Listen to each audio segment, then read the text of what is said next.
Okay, here we go. This is Garrett. Let's do a Christian movie review of the movie Saul, Journey to Damascus. Of course, that's Paul in the Bible. Now, the movie came out in 2015.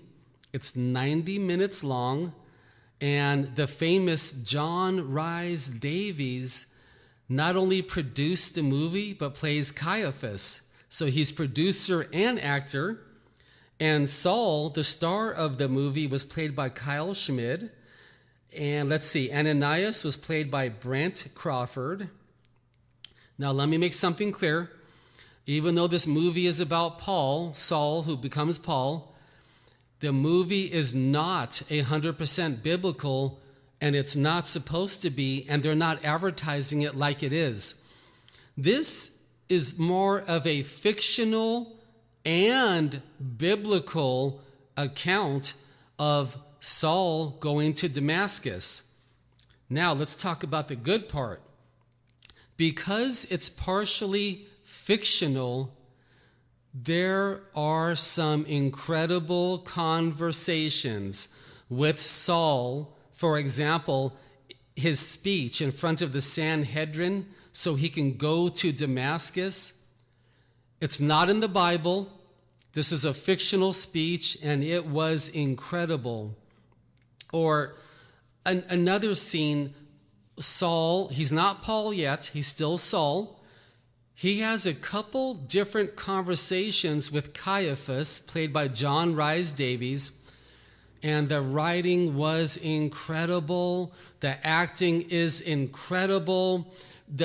What they were saying to each other back and forth was absolutely fantastic too. Once again, those conversations are not in the Bible, and you know what?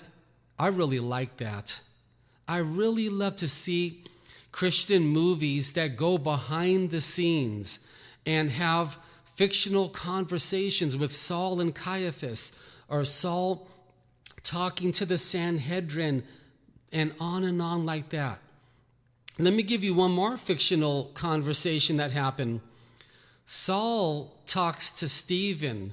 You know Stephen, the first Christian martyr after Jesus?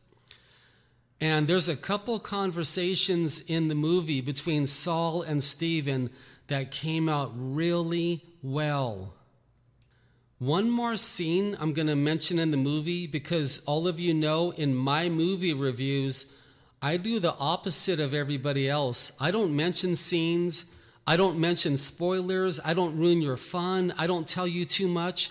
One scene I want to mention is, and this is not in the Bible either, where Saul went around rounding up Christians.